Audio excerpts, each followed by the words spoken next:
Hello dear friends, आप सभी का स्वागत है आप सभी के प्यारे से लर्निंग प्लेटफॉर्म एनसीईआरटी नीट अड्डा पर। और मेरा नाम है परमवीर सिंह। डियर स्टूडेंट, मैंने आपको विद इन 10 मिनट ये पूरा टॉपिक अभी समझा देना है, तो बस अगले 10 मिनट के लिए एकदम शांत होकर बैठ जाओ, क्योंकि इस तरीके के और भी वीडियो सेक्शन में आपको वीडियोस मिलेंगे अगर आपको मजा आएगा। और सबसे पहले आते ही वीडियो को कर देना लाइक, क्योंकि एंजॉयबल पूरी एकदम शानदार सी ये वीडियो होने वाली है। चलिए स्टार्ट करते हैं। सो हम आज डिस्कस करने वाले हैं सीवेज ट्रीटमेंट प्लांट के बारे में। तो सबसे पहले आपको समझना होगा सीवेज ट्रीटमेंट प्लांट में सीवेज वर्ड का मतलब क्या है। सो आप नोटिस करते हैं कि आपके घर से निकलने वाला जितना भी हाउस होल्ड वेस्ट है या फिर जितना भी आपकी कॉलोनी से निकलने वाला वेस्ट है, म्युनिसिपल वेस्ट है, इसको हम क्या मेंशन करते हैं? एक तरीके से सीवेज ही मेंशन करते हैं। इसमें अगर कंपोनेंट देखें तो कौन कौन से कंपोनेंट आपको देखने को मिलेंगे सीवेज में? आपको वाटर मिलेगा, undissolved and dissolved organic waste मिलेंगे।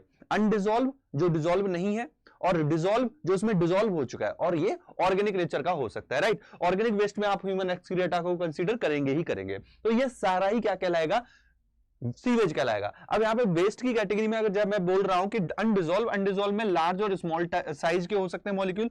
डिजॉल्व में आप मेंशन करेंगे ह्यूमन एक्सक्रीटा को, और यहां पे कुछ डिसीज कॉजिंग माइक्रोब भी हो सकते हैं, and they all combinedly form the sewage. अब ये सीवेज ऑब्वियस सी बात है आपके घरों से निकल रहा है, राइट, वो पूरी कॉलोनी का कलेक्ट हो रहा है। अब अगर मैं इस सीवेज को डायरेक्टली रिवर में ट्रांसफर कर दूं तो ये एक प्रॉब्लमेटिक कंडीशन है, रिवर गंदी होगी और ज्यादा, जैसा कि आज के समय में आप देख भी पा रहे हो। सो इसीलिए यहां पे जरूरत पड़ती है एक स्पेशल प्लांट की, that is called sewage treatment plant. इस सीवेज ट्रीटमेंट प्लांट में क्या करते हैं? वाटर को ट्रीट करते हैं, वाटर को और प्यूरिफाई करते हैं। कितना गंदा पानी, इसमें ह्यूमन एक्सक्रीटा भी है, अदर पन्नियां भी पड़ी है, प्लास्टिक भी पड़ी है, उन सबको एटलीस्ट हटा के तब पानी को थोड़ा सा शुद्ध करके नदी में बहाया जाए, क्योंकि बहता हुआ पानी अपने आप ही और स्वच्छ हो जाता है। मगर हम इतना तो स्वच्छ करके डालें कि यार वहां पे वहां के जो लोकल जो ऑर्गेनिज्म है उस पानी में, मछलियां हैं, अदर जो इंसेक्ट है, वो न मरे इतनी गंदगी से। राइट, सो इसीलिए अपन क्या कर रहे हैं? उसको ट्रीट कर रहे हैं। तो ट्रीटमेंट प्राइमरी, सेकेंडरी और टर्सरी 3 लेवल पे होता है। प्राइमरी ट्रीटमेंट में आप नोटिस करेंगे यहां पे 2 स्टेप इन्वॉल्व होती है, sequential filtration and sedimentation. Sequential filtration, देखो फिल्ट्रेशन हम क्यों करते हैं? क्योंकि ऊपर से जैसे पन्नी है, बोतल है, ये सब बड़े बड़े मॉलिक्यूल्स हैं, इनको हम ऊपर से फिल्टर करके हटा लेंगे। दूसरा क्या है? सेडिमेंटेशन। ये प्राइमरी के ही 2 टाइप है। सेडिमेंटेशन में आप क्या देखेंगे? जैसे पत्थर है, कंकड़ है, वो नीचे बैठ जाएंगे, उनको हटा लेंगे। तो 2 इवेंट आपको देखने को मिलेंगे प्राइमरी ट्रीटमेंट में, filtration and sedimentation. Right, then अब यहां पे क्या होगा? अनडिजॉल्व लार्ज नंबर ऑफ क्या होंगे? अनडिजॉल्व ऑर्गेनिक पार्टिकल होंगे, क्योंकि अनडिजॉल्व वाले तो हटे नहीं, वो तो पानी में आप क्या देख रहे हो? डिजॉल्व, एक बार को डिजॉल्व वाले तो उसी में निकले नहीं, राइट, वो तो उसी में अवेलेबल है। एंड आप नोटिस करोगे वो सारा जो वाटर है, जो डिजॉल्व वाले माइक्रोब, डिजॉल्व जो कंटेंट है, वेस्ट है, प्लस माइक्रोब, वो सारा का सारा अब जो प्राइमरी ट्रीटमेंट से बाहर निकलेगा, इसको हम बोलेंगे प्राइमरी इफ्लुएंट। अब ये जो प्राइमरी इफ्लुएंट है, it will go for secondary treatment. Okay, secondary treatment में आप क्या देखेंगे? जब सेकेंडरी ट्रीटमेंट में ये पानी जाएगा, देन यू विल फाइंड कि यहां पर 3 टैंक है। पहला टैंक कहलाता है अपना T1 tank, this one is called T1 tank, then this is T2 tank and this is T3 tank. यहां पे 3 टैंक आपको देखने को मिलेंगे। सबसे पहले T1 टैंक को समझते हैं। T1 tank also called aeration tank, इसमें एयर प्रोवाइड करते हैं। Now the point is why we are providing air? Because we are going to deliver oxygen. हम क्या कर रहे हैं? यहाँ पे ऑक्सीजन डिलीवर कर रहे हैं। अब ऑक्सीजन को यूज करते हुए यहाँ पे जो माइक्रोब होंगे, जो हमारे माइक्रोब हम यहाँ पे ऐड करेंगे, वो क्या है? मेनली फ्लॉक्स उसको मेंशन करते हैं। ये बैक्टीरिया और फंजाई का क्या होता है? माश होता है। राइट, तो ये कैसे होते हैं? एरोबिक नेचर के होते हैं। एरोबिक मतलब जब एयर होगी तब ये अपना सर्वाइव करेंगे, तब ये मल्टीप्लाई करेंगे। तो इसीलिए यहाँ पे एयर दे रहे हैं। ये सर्वाइव किस पे करते हैं? ये करते हैं जो डिसॉल्व ऑर्गेनिक वेस्ट है ना, जो ह्यूमन एक्सक्रीटा है, उस पे ये क्या करते हैं? सर्वाइव करते हैं। अब ये माइक्रोब क्या करेंगे? ऑक्सीजन को यूटिलाइज करेंगे और उस डिसॉल्व जो ऑर्गेनिक सब्सटेंस है उसको खाना शुरू करेंगे, उसको क्लियर करते रहेंगे। तो जब ये डिवाइड करेंगे तो ऑक्सीजन डिमांड बढ़ेगी। जब ये डिवाइड नहीं कर रहे होंगे तब ऑक्सीजन डिमांड कम होगी। तो जब ऑक्सीजन डिमांड है, बीओडी ज्यादा है, तो इसका मतलब पानी में गंदगी ज्यादा है। पानी में गंदगी क्योंकि उसी गंदगी पे तो ये सर्वाइव कर रहे हैं। गंदगी in term of organic waste, dissolve organic waste. तो जब वो ऑर्गेनिक डिसॉल्व वेस्ट ज्यादा है, उस समय ऑक्सीजन भी ज्यादा लगेगी, उस समय माइक्रोब डिवाइड भी बहुत तेजी से करेंगे। बट जब वो ऑर्गेनिक वेस्ट कम हो जाएगा, जब वो वाटर काफी प्यूरिफाई हो जाएगा, जो डिसॉल्व ऑर्गेनिक वेस्ट है वो कम हो जाएंगे, तो ऑक्सीजन की डिमांड भी कम हो जाएगी, उस समय माइक्रोब भी डिवाइड नहीं कर रहे होंगे। Got the point? इसीलिए बोला जाता है जब बीओडी ज्यादा तो पॉल्यूशन ज्यादा, बीओडी कम तो पॉल्यूशन उसमें कम। मतलब pollution in term of organic waste material. Got the point. So अब इस एयरेशन टैंक में क्या हो रहा है, एयर सप्लाई की जा रही है। जब वो एयर यूटिलाइज हो रही है, मतलब ऑर्गेनिक वेस्ट इसमें है, तब एक टाइम आएगा जब बीओडी कम हो जाएगी तो ऑर्गेनिक वेस्ट खत्म हो गया। फाइनली इस एयरेशन टैंक का यही काम था कि जो डिसॉल्व ऑर्गेनिक वेस्ट था उसको खत्म कराना। अब यहां से जो पानी निकलेगा वो कहां जाएगा भाई, T2 टैंक में। कहां पहुंच गया, T2 टैंक में। What happen in T2 tank, अब T2 टैंक में चीजें और सेटल होंगी, क्योंकि माइक्रोब अभी थे, अब क्योंकि माइक्रोब भी तो खा रहे थे, माइक्रोब यहाँ पे आके नीचे सेटल होंगे, माइक्रोब नीचे सेटल हो जाएंगे आके, राइट।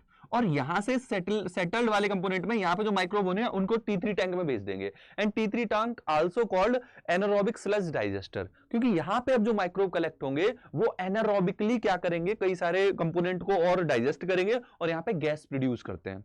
सो यहाँ पर आप नोटिस करेंगे एनारोबिक स्लज डाइजेस्टर में अक्सर पूछ लिया जाता है, मैथेन यहाँ पे देखने को मिलती है कि मैथेन गैस प्रोड्यूस हो रही है बिकॉज ऑफ मैथेनोबैक्टीरियम।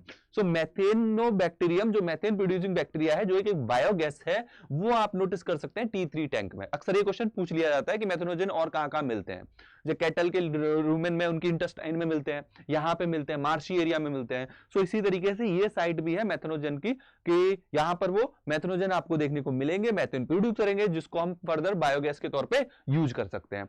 फाइनली यहां से अब जो वाटर निकल के बाहर जा रहा है, दिस इज सेकेंडरी इफ्लुएंट। अब इसको आप टर्सरी ट्रीटमेंट के लिए ले जा सकते हैं, या तो फिर आप डायरेक्टली इसी वाटर को कहां पे, रिवर में डिस्चार्ज कर सकते हैं, राइट। सो अब यहां से ये जो वाटर निकलेगा वो काफी क्या होगा, प्योर होगा। अब आप इसको वाटर को डायरेक्टली रिवर में भेज सकते हैं। तो यहाँ पे हमने देखा T1 टैंक के बारे में, जिसको हम एरेशन टैंक बोल रहे हैं।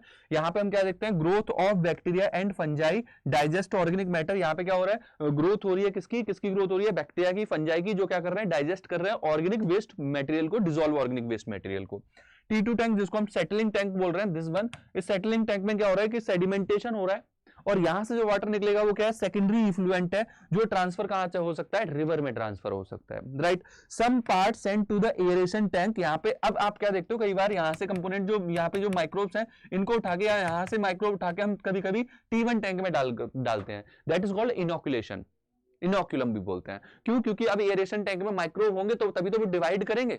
तो स्टार्टिंग में जब पानी आता है यहाँ पे, तो थोड़ा सा हम इधर से माइक्रोब भी उधर ऐड कर देते हैं, दैट इज कॉल्ड इनोकुलम। तो some part send to the aeration tank, जिससे क्या होगा, फर्दर वो ग्रोथ शो करेंगे, राइट। एंड मैक्सिमम पार्ट को हम कहां सेंड कर देते हैं, T3 टैंक में, मैक्सिमम पार्ट T3 टैंक में। अब T3 टैंक क्या है, this is called anaerobic sludge digester. जैसा मैं बता रहा था, ये क्या एनारोबिक स्लज डाइजेस्टर है। यहाँ पे आप देखोगे हाइड्रोजन सल्फाइड, कार्बन डाइऑक्साइड, इन सारी गैस का फॉर्मेशन होता है, जो कि बायोगैस कहलाती है। इनको आप लाइटनिंग में, लाइट जलाने में, या फिर कुकिंग में आप यूज कर सकते हो। तो ये बायोगैस की बात हो गई।